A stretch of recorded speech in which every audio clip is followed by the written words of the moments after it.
And it's gonna blow your dang mind as we get into this game. Seed 173 coming out from Blaizzy, has strong performances lately. Even that gold medal, that was a last chance qualifier win. That wasn't even like a major tournament, but Blaizzy has made his way all here, trying to represent the US West servers. Yeah, man. Blaizzy said, I'm about to show up and show out, and that's exactly what he's doing here. Potentially trying to break into a top 8 here. But he does have to go up against Meg D, a seasoned player here. I will say, I haven't got a chance to see a lot of Blaizzy's matches, or any of them. I don't know, I haven't seen them on stream, at least when I was commentating. So this is nice to, fresh to see how my man is playing, what actually got him here to this point. Now you're going up against Meg D, though. You're going to have to do a little chase down here if you want to get this W. You're exactly right, though. It's been a minute since we've seen Blaizzy. Last tournament he played in was Spring Championship 2022. He's been on that multiversus grind, which he's also made himself a known entity, a threat in.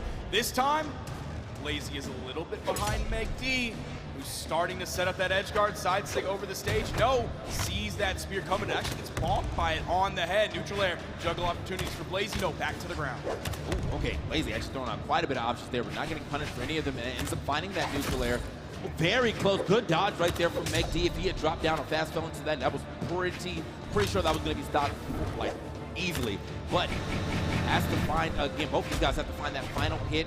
Unarmed Meg D is going to go find his sword. It's been his pride and joy right now. Oh, the weapon toss, though. The recovery directly into it. Good stuff to Meg D, recognizing what Blaizzy was going to do out there. So in the Kinda game previously, we talked about Kinda struggling to find his way in on the Asuri pick with the Katars because of that range difference compared to Radish's orb.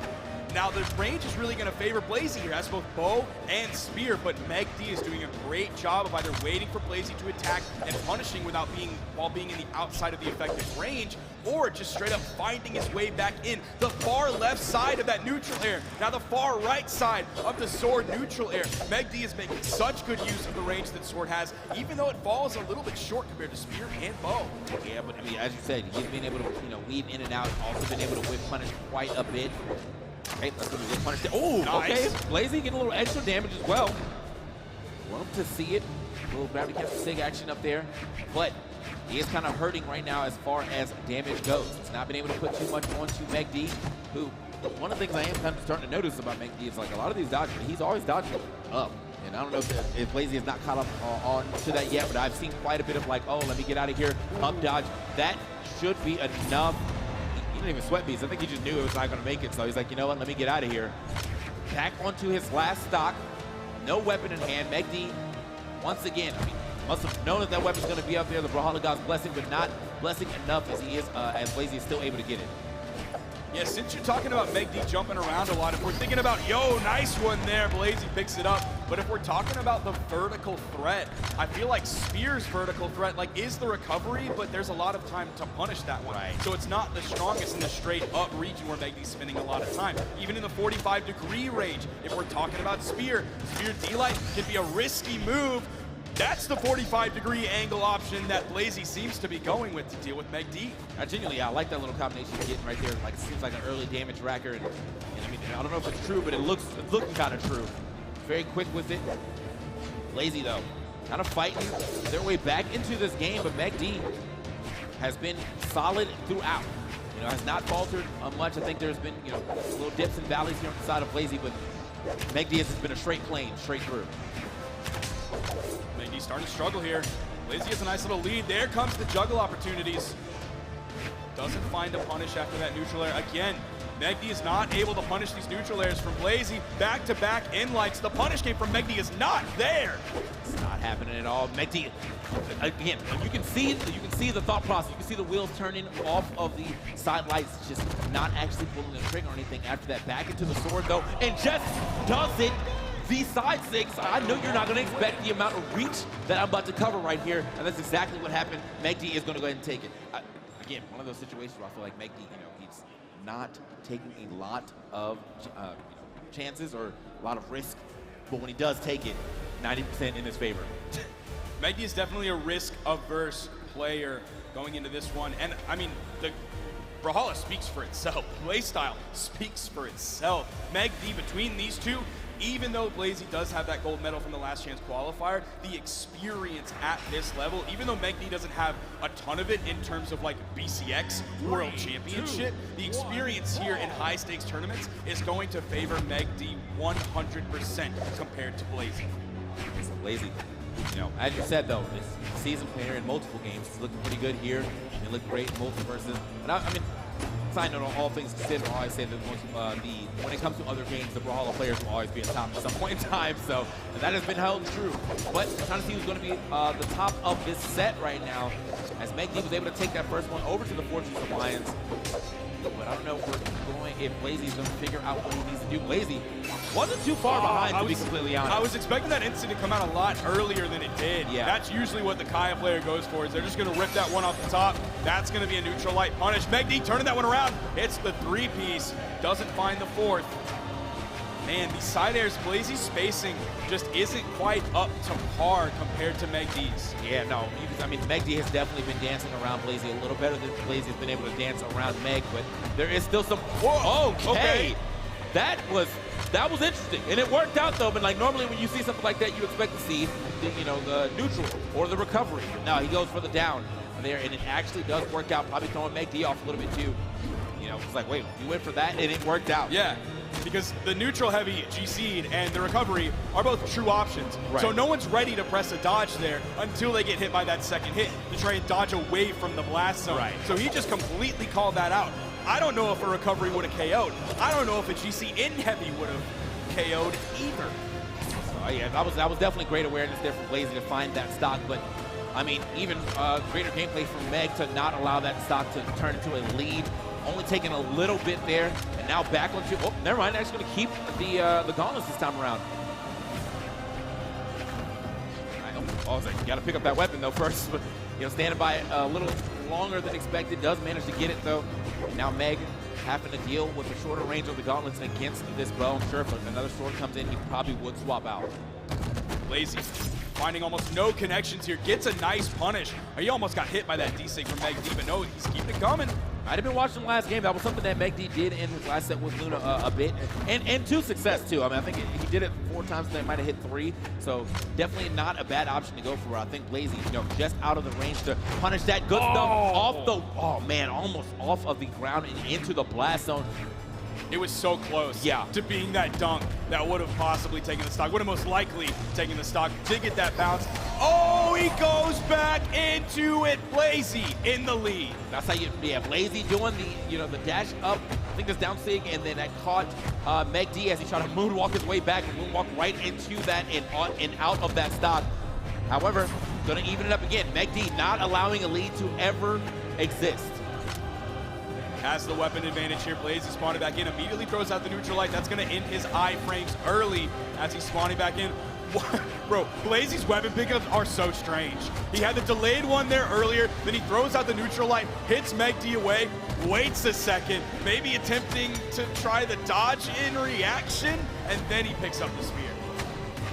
I mean, at least he has it in his hand. I will give that up for sure, but right back to the hands of Meg is the sword, which, I mean, to me has been more of his pride and joy. He's been doing a lot more gauntlets this time around. That would have been big if he was able to get all the damage off of that, but Meg D, one more time, setting up this situation that you see just millions of times by him. Put you off stage and just controlling all that area next to the edge.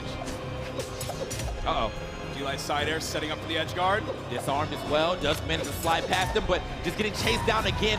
Meg D obviously knowing that Blaizzy wanted that weapon, is just gonna let him get it and then immediately punish him for it. That is a 2-0 right now for Meg D. That is a scary score to stare at. We saw Kina fight back from it after a legend swap. We are also going to see a legend swap coming out from Blaizzy, off of the Pearl, off of the Kaya, over onto the Azoth. Azoth players, rise up. We've had some representation in this tournament. We've had some Pappy out there. That's one of my favorite Azoth players. We've had some Wubs this tournament as well. Now, it's Blaizzy's turn. Okay, let's see what Blaizzy can do here on the Azoth. Blaizzy gonna drop the spear, but keep the bow. And I do think the spear actually got him, I think, more KO, so it's going to be interesting how he decides to play this one out. Obviously, Azoth has some very good SIGs, covering a lot of space, allowed to kind of just throw him out whenever he wants to sometimes. Bro, just like that. I swear, they swapped to another legend with the same weapon, and they're like, oh yeah, I remember how to play this now. Yep. And then they start going off, kind of did it with the sword. Blaizzy's Azoth bow is looking so much better than Pearl. Of course, he has the signatures he's incorporating into this. Now, this is going to be Blaizzy's highest level legend. Has the level 68 Azoth. Okay, I mean, I'm surprised you didn't want to try to start off with this first, but hey, sometimes he's probably feeling a Pearl. It's probably what he got a lot of his victories with this weekend. So, feeling that or feeling the combination here. But this time around, it's been all bow. I mean, the axe came out for one hit, but so far it's been mostly bow, and he is absolutely destroying. As you said, swap characters, remember how to play. Just jogged his memory somehow. It's probably the raid that we just got from twitch.tv/Pro Brawlhalla. He's like, oh, we added all those viewers that were watching Sandstorm earlier. Oh yeah, it's time to show up. All eyes are on me. Blaizzy coming out here on the dome with this Azoth, almost a full stock lead. The bow is controlling the ground, controlling the air. Yeah, this is actually kind of surprising. I mean, I understand the pick of Miami Dome from Meg D. He's going to want that space, but Blaizzy is doing a good job of allowing him, denying him the space that he really wants. That's not going to send him anywhere just yet. Meg D actually going out for a chance, but not the craziest chance right there. I think if he was able to hit that, that would have been stopped for sure. Okay. Man, even that didn't send Blaizzy very far, barely off stage.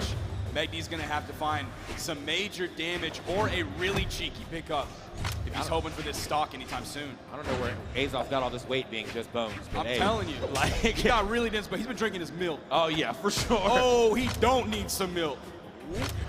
Okay. Oh, okay. Very nice. Very nice, Meg D. That's how you punish that for sure. I mean, I was saying, you can throw in a lot of these SIGs. I was thinking more on the bow side of things, but yeah, I mean, Blaizzy, I guess he tried to catch him by surprise. That did not work out. Meg D with the immediate spot dodge into the great punish there. And one of these situations, again, where Blaizzy got a stock very early and just was not able to make much of that second stock. This is some decent damage for sure, but not like a hard lead that he probably could have had, seeing that he took that first stock off of Meg D quite some time ago. It's another slow developing game, but it took about a minute between them to get stocks. And again, we're still seeing Meg D go for that neutral air into the gravity cancel, neutral light pickup off the bounce. Bounce passing Blaizzy, dribbling him to himself before getting that second hit. He's been picking that up in orange quite a bit. Nice.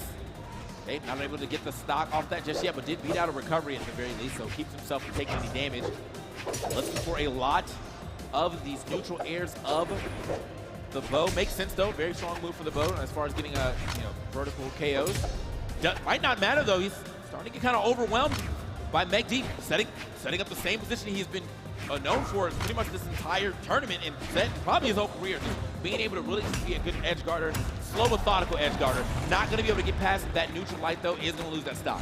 Talking about methodical, we're also seeing those neutral SIGs start to come out a little bit more from Meg D's sword. They haven't made a connection yet, but he also hasn't really been punished. Like, we know how aerially Blaizzy is playing. He's not afraid to go over to those soft platforms, give himself some breathing room. Right now, he's in control of the main stage, but it can easily swap places, especially now that Meg D got that stock, has main stage control, but no, Meg D's actually going to stay over on those soft platforms. He's going to jump like he's waiting for the weapon, but it's Blaizzy who's actually at the weapon disadvantage. If it throws his axe away, bow comes right to him. That cave, I'm telling you, that's one of the luckiest weapon spawns I've seen. Check him PC. Check him PC right now.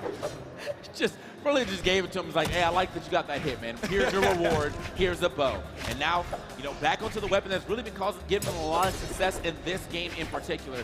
It's that bow. But I will say, I don't think Meg D has kind of been just resilient. As I said, he's been a plane. He has not really faltered yet. He may take a couple hits here and there, but it doesn't seem like it's shaking his momentum at all. There's the side light. Is he able to get any reset? No, he ends up taking a hit. It's the neutral light, but again, he's not able to push any of these positions after Meg D breaks neutral. Meg D, I'm living by a hair there. I don't think he's able to take another one. He somehow is. How high is this blast zone? Like, I thought that man was for sure gone, but no, he's still living. Should be gone off this one, yes. He doesn't even go for the recovery. Yeah, he goes for the neutral air, which honestly, at that point, might not even take out. Yeah, like, you know the recovery will, but he's like, nah, I'm gonna go for the neutral air, take it straight off the top of Miami Dome. And Blaizzy's gonna be feeling good about this legend pick. We're gonna go right on into this next one as Blaizzy fights his way back, guaranteeing at least a game 4 here against Meg D in this elimination qualifier for top 8. Over to Apocalypse here. I'm a little surprised, to be completely honest. I feel like Blaizzy really benefited from the amount of space that he had there. It felt like that's a thing for Meg D, right?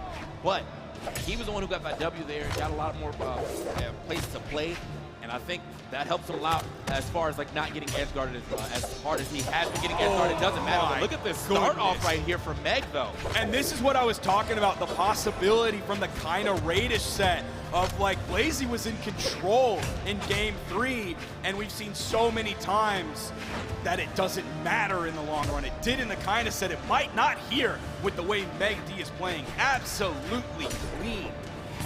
Doesn't even need the downline. He already knew he did the damage, gets the recovery from the ground, takes the stock. My man Blaizzy needing to get another weapon here, but Meg not hearing that, not allowing that at all. Okay. Swap side. That was a great swap. Side swap there from Meg. Got the weapon on the left, got the weapon on the right too. Weapon coming back to the left, and Blaizzy is gonna not pick it up. Oh my gosh, and Meg D's gonna grab it. He extended the string with 2 hits from the sword, retreated back over to the weapon spawn. Blaizzy finally getting this bow, hoping he's gonna get a fresh drink of water, but I don't think so. It seems like it's poison. Yeah, I don't, man. Blaizzy definitely took a little more damage than he needed to so far to get this this weapon, but hopefully now that he's got it in his hand, you know, he's able to make something happen. He's got to get something going for him because he's already hurt on this second stock. Meg not even really threatened to get off this stock yet unless he finds a good sig somewhere. Look at these neutral airs sending absolutely nowhere.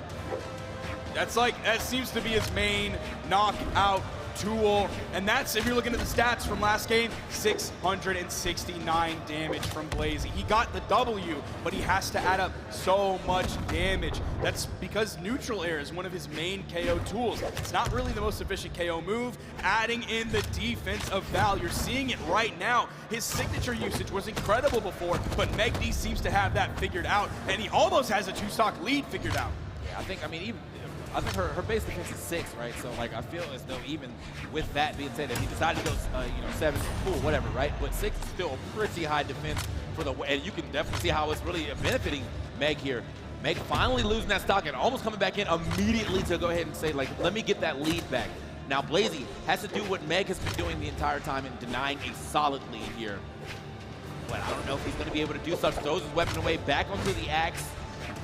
Sure that he wants his bow back, but because the axe really has not been benefiting him too much. Yeah. Instantly punished. Man. Oh my gosh. Meg D keeping almost a full stock lead here. The potential for the 3-1 from Meg D, ending this US West player time here in the BCX World Championship 1v1 bracket. Meg D looking to move on, looking to close out this final stock. Yes, Meg D once again. I mean, just like he's pretty much, you know, back and forth, rubber banding, if you will. With the brother! The damage is racking up. The pressure is definitely racking up on Blaizzy. He has to make something happen right here, right now. It is taking a little bit of time for him to find any type of damage. We're not getting that though. Meg D says, "You got to go." The swap. I thought that was going to be it. He was looking so good on the dome. He was doing everything that successful Azoth players do. The bow pressure was strong. The axe, I mean, it was fine. It was there. He just wasn't really focusing on it because the bow was too nasty. It was too good. The signatures were so good. Everything that makes Azoth Azoth, all of a sudden, did not matter. Look at the damage split. How much was it? It went away too fast. It was 400 plus on the 496. Man, 65% of the damage was on sword. That's how you do it. And Meg, I mean, look, when I was saying these rubber banders, basically he was just always back and forth. He was like, all right, you know, I hit you, I'm gonna step back, I'm gonna hit you again, I'm gonna step back, and it worked so effectively every time. If it was from the edge, if it was in the middle of the stage, and he found all of his, like, the long confirm we found at the end, the long combo. When Meg does find the opening, he will take it. It's just getting that opening sometimes takes a little bit, but I'm telling you, man, he knows how to push his openings to, well, great success. Incredible work from Meg D. The swap figured out. That's why Meg D is the legend that he is, but we need to hear more from the analyst desk. Thank you so much, TK, Sparky. Incredible for sure. Meg D really did find his opportunities and took advantage of them. Duke, tell me about this outcome right here. Man, 32% light attack accuracy on Blaizzy's side. That's the number that stood out the hardest for me.